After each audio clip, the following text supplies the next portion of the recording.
Look, when you watch these debates, you want to see your guy or your gal do well, right?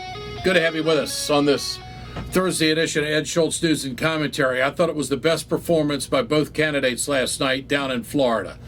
Hillary Clinton on her A game, not answering a question that she shouldn't have answered, and I respect her for that.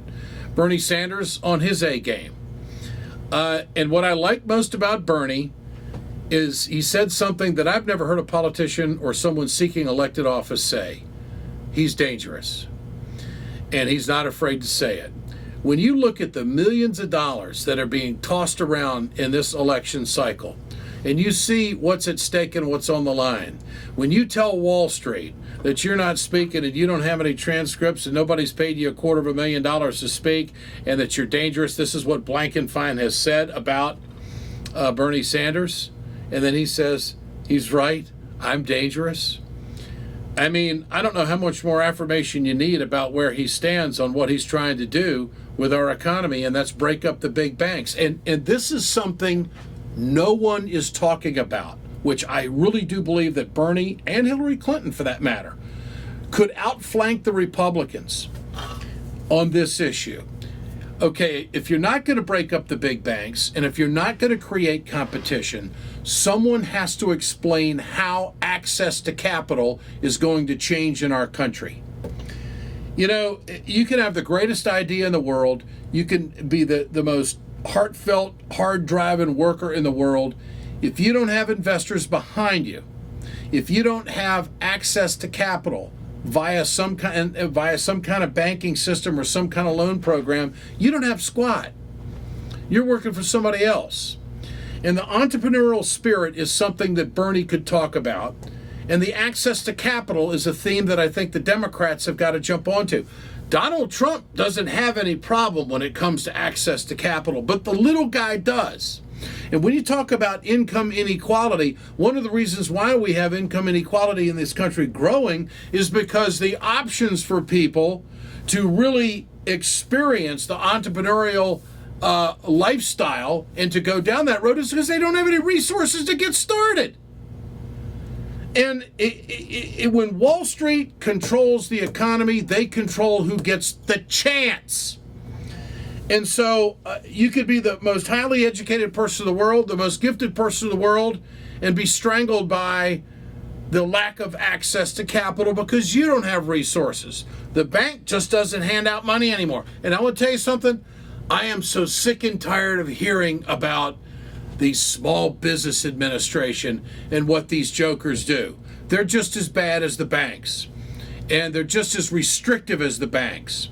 And until we come up with some formula to change and to address access to capital, whether it be through public-private partnerships or whether it be through investment growth policies that could be set up by the government to help people to sell their ideas and to come forward with their business plans, something modeled maybe outside the Small Business Administration, to set up a new entrepreneurial fund in America that people can apply for. And yes, the color of your skin might be considered because minorities in this country need a break. And so no one is addressing that. And that is the crux of turning this economy around, is access to capital. Those who have it have no problem going into business. Those who have it have no problem meeting the resources that they need to be successful. But that's only for a chosen few as we concentrate this wealth in this country.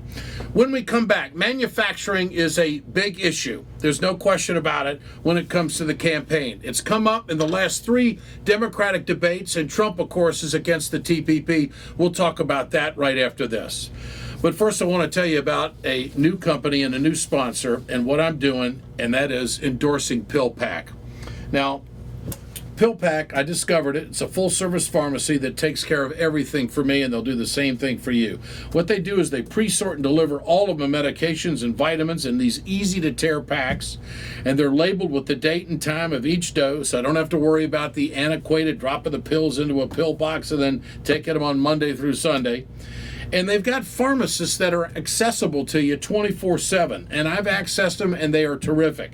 You can speak with them on the home or on the road. There's no more awkward conversations in the drugstore for you. And PillPack takes care of everything for me, and they'll do the same for you. And there's no extra cost beyond my standard copays. And I like that.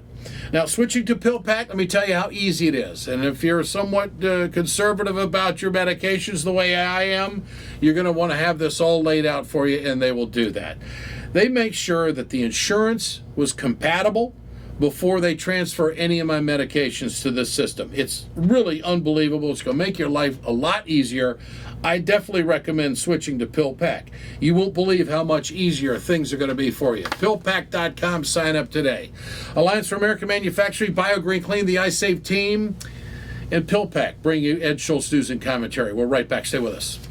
I recently discovered PillPack. It's a full-service pharmacy that takes care of everything for me. They pre-sort and deliver all my medications and vitamins in easy-to-tear packets, labeled with the date and time for each dose. Their pharmacists are available 24/7, and they manage all of my refills. They'll do the same for you. They even made sure my insurance was compatible before they transferred my medications over. It's unbelievable how much better my life has been since I switched to PillPack. Hey folks, you've heard me talk about BioGreen Clean. I'm going to show you right now on my airplane just how tough this is. I want you to keep in mind, chemical-free, 100% plant-derived, biodegradable. It is the safest cleaner that you can get, and it's the most effective. Go to our website, wegoted.com, or go to biogreenclean.com. www.biogreenclean and order today.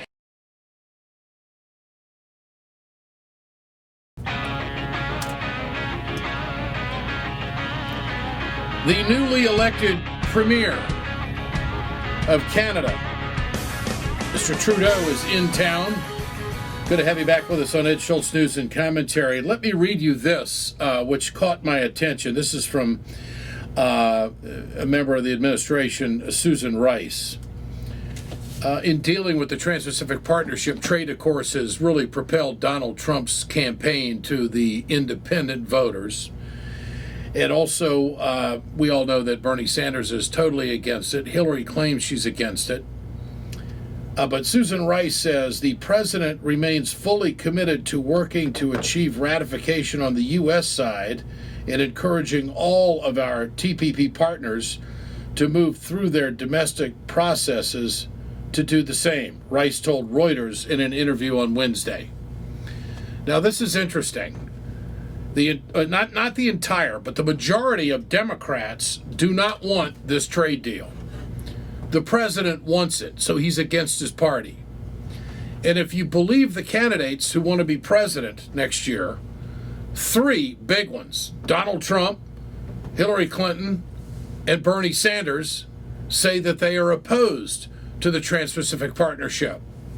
So Obama's got less than a year in office. Why would he give something to a president moving forward who doesn't want it? Now, this could dovetail into the conversation about the Supreme Court, but wait a minute. The president has a constitutional obligation to make sure the Supreme Court is filled and advise and consent from the Senate. But I guess they put an hourglass on President Obama's presidency, and so they're deciding in Washington what they're going to do and what they're not going to do. Trudeau, who is in town meeting with President Obama, he's hand-wringing as well when it comes to the Trans-Pacific Partnership because they have concerns across the board about this trade deal. So I'm sure that they're going to be talking about it. And it is also connected to climate change in some ways. And there's a big concern north of the border when it comes to climate. So and I think they are on the same page with that. But the president basically is going to push forward something that the next president doesn't want. It would seem to me this would be a good debate question for both Sanders and Clinton about how they feel about the president being opposed to his own party and to the two candidates that don't want the TPP, yet he's pushing it. And I know that Senator Sanders has called out the president on this, although Hillary Clinton has not. I don't know why. In fact, Sanders has accused Clinton of backing disingenuous trade policies and moving manufacturing jobs overseas, and questioned her sincerity on her opposition to the Trans-Pacific Partnership since she became a presidential candidate, and she's kind of soft-sold it throughout the entire process. She has not adamantly been against it, and there is a difference. I wrote a piece for my website today. I want all of you to check it out at wegoted.com. I think it's apropos and certainly important for the former secretary to call these senators in the United States Senate who are backing her, that want her to be president, and gin up support to vote against it. She is in a very strong political position right now because these senators have come out and they have, of course, supported her. Well, if this is gonna be a big part of the next president's agenda as far as dealing with this and implementing all of this, if it passes. And so this is a strange political road that we're seeing be constructed here. PillPack brings you this Ed Schultz news and commentary, and I want to tell you that I recently discovered PillPack. What this is a full service pharmacy that takes care of everything. Now, when I say everything, that's what I mean. They pre-sort and deliver all your medications and vitamins in easy-to-tear packets. They're labeled with the date and the time of when you're supposed to take the dose, and that you no longer need these antiquated Monday to Sunday pill boxes, which a lot of people use. Now, they're pharmacists, and you're going to like this. They're available 24/7. From the privacy of your own home, you no longer need to stand in lines and have awkward conversations with people listening about what kind of doctor you have or what kind of drugs you're going to be taking. I mean, those are private things. Now, there's no extra cost. You hear me? There's no extra cost beyond your standard copays, and it's compatible with most major insurance plans, including most forms of Medicare Part D. And when you sign up for PillPack, make sure that they make sure that your insurance is compatible before they transfer any of your medications over. Switching, and I want to tell you, is very easy. I've done it. You just sign up with PillPack.com. That's PILLPACK, PillPack.com. And you know what they do? They take care of everything. You won't believe just how much easier your life is going to be with PillPack. Try it today. PillPack.com. There's more. Stay with us. We perpetuate a culture of crime all the way from Wall Street right down to the main street in our hometowns. It's worse than it has been since FDR took control of the problem and said we can't count on industry taking care of the American labor. They probably have already engaged into some type of criminal cover-up, and the law prohibits the government from even doing anything about it. Catch America's lawyer Mike Papantonio on YouTube at youtube.com/GoLeftTV.